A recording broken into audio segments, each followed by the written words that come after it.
Olá, eu sou Jefferson Barbosa. E eu sou Juliana Matos. E hoje a gente vai finalmente gravar a resenha de Guerra dos Tronos.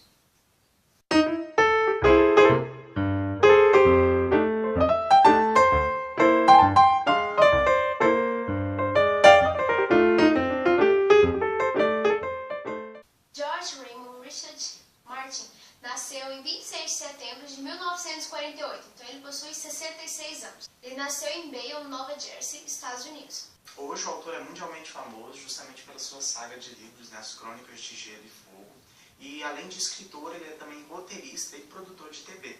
George é autor há vários anos, sua primeira obra foi publicada na década de 70 e o início de sua carreira foi extremamente difícil, tanto que ele foi recusado mais de 40 vezes. Assim como a J.K., autora de Harry Potter, foi negado várias vezes, eu imagino o arrependimento que as pessoas que os renegaram sentem hoje. Então agora a gente vai falar um pouco como a gente conheceu a história dessa obra, porque a gente teve primeiro contato com a história do que com o livro.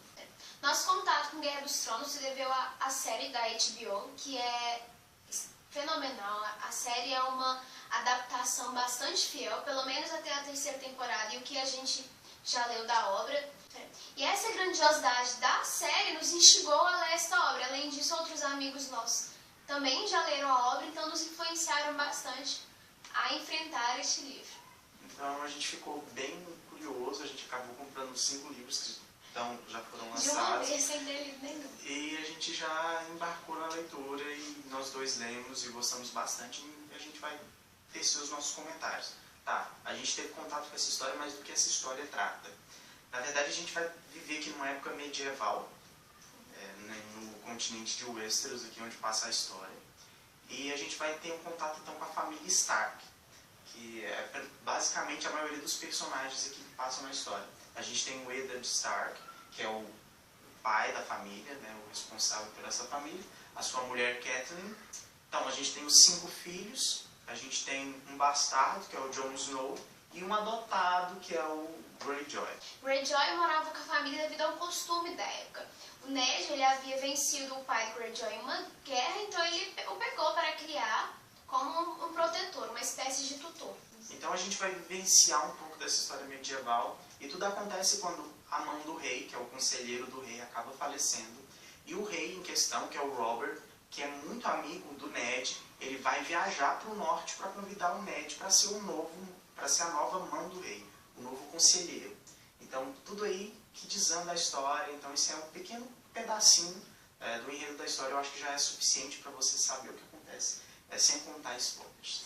Como vocês podem ver, o livro ele é um pouquinho grosso e devido à diagramação, as páginas são extremamente bem aproveitadas, então é uma narrativa bastante longa, o que não deixa a leitura de nenhum modo difícil ou cansativa. E essa narrativa ela é estruturada em capítulos, e cada capítulo ele é focado em um personagem, então aquele capítulo terá a visão, a perspectiva daquele personagem, então a história ela acaba sendo dividida em núcleos. Não que ele conte a história, ele não conta a história em primeira pessoa. Entretanto, o personagem, o narrador, ele dá o ponto de vista daquele personagem daquele que ele está inserido. Interessante mesmo que a diagramação, as letras são muito pequenininhas. Se ele tivesse uma diagramação de livro convencional, e ele já não é um tamanho convencional, ele é um tamanho maior, como vocês podem ver, ele daria com certeza ali umas 800, 900 páginas, e sendo que ele tem 570 páginas, se eu não me engano. Essa estrutura, apesar de ela não ser nova, assim, alguns autores já utilizaram, como o Faulkner, essa divisão, entretanto não é algo assim tão utilizado frequentemente. E acaba dando um ponto de vista legal para o acompanhamento da história. Você acaba percebendo e tendo mais contato com os personagens. E você acaba fazendo uma seleção dos personagens importantes. E o mais interessante é que você não tem um personagem então principal da história. Tanto que tem-se o costume de que quando você se apega a um personagem, o Martin irá matá-lo. Ele não tem nenhum pudor, nenhum ressentimento de matar um personagem. Se ele julga que é necessário, ele mata. Isso porque não há um personagem principal. Existem os personagens, obviamente, que estão mais em evidência, entretanto, não há um protagonista. E ele, acho que com isso ele quer dar mais proximidade à vida real. Porque os acontecimentos, tudo que acontece, ele tenta reverter como se fosse realmente uma história. E numa história a gente não tem personagens principais. A gente tem que às vezes numa ação o personagem contribui mais, mas isso não é para toda a vida. Como a gente teria num um romance normal, que você tem um personagem principal, você acompanha ele do começo ao fim. Tanto é que a história já começa acontecendo. Não é uma história que tem uma vez que a gente conhecia. A gente começa até meio confuso, porque já aconteceu tanta coisa, ele só vai relembrando das guerras anteriores, do passado, que é muito constante, porque é justamente isso. Ele começou a contar história, mas já tem muita história para trás, e você vai sabendo disso de acordo com o que os pais vão relembrando para os filhos e tudo isso. O que deixa a história ainda mais instigante, porque não tem como você projetar muita coisa, devido a essa ausência de protagonista e pelo fato da história já ter começado, como o Jefferson falou. E por essa questão que o Jefferson citou da história já ter começado, é interessante também porque você vai ouvir a história por outros personagens. E como o Jefferson disse, os pais vão contando, as pessoas mais velhas, você também não pode ter uma certeza da verossimilhança destes fatos. Ao longo da história, nós vamos ter as histórias ratificadas ou não. Exatamente, esse é um ponto tipo, perfeito na narrativa dele. Até porque, nesse caso, é muito legal da gente comparar, porque a gente tem uma narrativa do mesmo acontecimento por dois personagens. Tanto é, quando um personagem conta, a gente percebe que o vilão é o outro lado. Quando o outro personagem conta, a gente percebe que o vilão é o outro lado. Então ele conta, ele brinca, então, que quando a gente reconta essa história, a gente acaba perdendo, como a Juliana falou, então, um pouco da verossimilhança. E, na verdade, o que a gente está vendo no livro, tudo é isso. A gente está vendo a história sobre a visão de outros personagens. Então, sobre o meu aspecto, isso é um ponto negativo, porque a gente não tem aquela visão ampla de narrador que a gente tem em livros comuns. Então, a gente tem que não deixar se levar tanto. Tanto é que eu brinco que às vezes você está lendo um capítulo de um livro, você acaba imergindo na história dele, naquele ponto de vista dele, às vezes você até acaba concordando, aí quando você volta para outro personagem, você vê que é outra coisa e você discorda, então você acaba sendo levando por todos os personagens, então é muito legal. Como o Jefferson disse, os personagens acabam nos levando, acabam nos envolvendo. Alguns personagens te geram esse envolvimento, outros o Martin faz com que nós sentimos tanto ódio, tanto repúdio, você fica irado com as ações de alguns personagens. E o Martin tem esse poder de nos envolver muito com a obra. E o interessante é que nenhum personagem é santinho, é perfeito. Todos são extremamente sujos e humanos. Nenhum de nós somos perfeitos e ele traz isso para a obra. Não são personagens planos, aqueles personagens ralos. Não é um romance infantil. É algo mais complexo. Ele tenta passar, como eu disse, tanto na história como nas próprias persona humana, ele tenta trazer a vida real para dentro do livro e isso é muito interessante. Como, por exemplo, no caso de duas mães da nossa obra, que como mães, elas são eficientes, vamos dizer, elas amam seus filhos, fariam de tudo por eles. Entretanto, esse tudo que elas fariam não são de acordo com a moral e com os bons costumes da época, e no trato com outras pessoas, elas também não possuem essa bondade, demonstrando que ninguém é bom ou mal totalmente, né? Não há maquineísmo nessa história. E os personagens eles também guardam segredos, os personagens não são um livro de cartas abertas. Até o personagem que tem a honra e carrega a honra dentro de si, como o Eddard Stark, digamos, seria o principal desse primeiro livro, ele também tem os seus segredos, e você não tem contato com esses segredos, ele guarda os seus segredos. Ele tem um personagem com honra, que você sabe toda a maneira como ele conduz a sua vida, ele tem ali também as suas cartas escondidas, e isso é muito interessante. A honra e a justiça é um tema extremamente recorrente neste livro.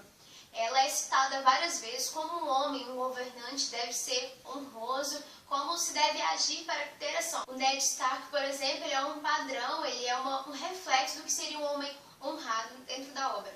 Abordando esse aspecto medieval, uma das coisas que eram muito fortes nessa época também são as famílias e os núcleos familiares. E a gente percebe isso, apesar de que muitas vezes os membros familiares não se dão muito bem, eles até se odeiam, mas eles acabam lutando e eles querem o bem da sua casa. Tudo em nome da casa e principalmente da honra da sua casa. Os indivíduos eles fazem o que for possível, principalmente o que seria o chefe da casa dos Lannisters, que é a casa da esposa do Robb, a Cersei. São muitos personagens, são muitos mesmo. Não se apega a nenhum, muitos vão morrer mesmo, tipo, é a vida, é um período de guerra, muita gente morre. E eu indico, tipo assim, você vai lembrar dos nomes dos personagens, muitas vezes não, alguns personagens são bastante corriqueiros, ele inventa nome para todo mundo, tem personagem para toda e qualquer cena. Então, se você quiser ir anotando para não se perder. Como foi dito, a obra se passa em um período medieval. E como tal, neste período as mulheres elas eram subalternizadas, extremamente subjugadas. Entretanto, as mulheres no livro, elas não se permitem estar nessa posição. Praticamente, assim, todas as mulheres, elas são mulheres fortes que se impõem e elas vão contra aquele padrão do romantismo, de mulher pura, bobinha, vamos dizer, ingênua. Todas vão contra, principalmente a Arya. A Arya, ela é filha do Ned Stark e ela vai totalmente contra os padrões da época. Ela não gosta de fazer coisas que são ditas para meninas fazerem. Ela não aceita o padrão de vestimenta que mulher deve costurar ao invés de lutar. A Arya é, portanto, o extremo do que é o padrão feminino medieval. Um personagem também interessante que nós dois gostamos muito é o Tyrion Lannister, tanto pela sagacidade dele, ele é um personagem muito inteligente e as pontuações dele durante a obra são muito legais, tanto até que a gente tem um livro lançado pela Lei lá fora também, só com as frases deles no livro, e ele é bastante interessante, irônico, e ele é um anão, ele é todo disforme, feio, e é um dos personagens mais interessantes do livro. E ditos como um dos prediletos do autor também. O livro, então, é lançado aqui no Brasil pela Leia. As capas são muito lindas, são muito mais bonitas que as capas americanas. E o livro tem todo um tratamento especial, as orelhas são gigantes, a gente tem um mapinha aqui no começo. E a diagramação é excelente, eles fizeram um milagre para fazer o livro não ficar tão grande e com tanto de coisa que tem aqui dentro. Então, muito legal. E eu indico, super indico, a Ju também. É por isso que a gente dá a nota, então, 5 estrelas para o livro. Então, vale super a pena. E não se amedronte com o tamanho da obra, você a lê extremamente rápido. Enquanto você puder ler, você vai ler, porque o Martin ele te prende definitivamente a obra. Então, em breve, a gente vai retornar em breve para falar dos outros livros. Então, espero que você tenha gostado do vídeo. Então, se você gostou, não deixe de curtir, compartilhar. E se você não é inscrito, se inscreva no nosso canal. Obrigada! Até mais!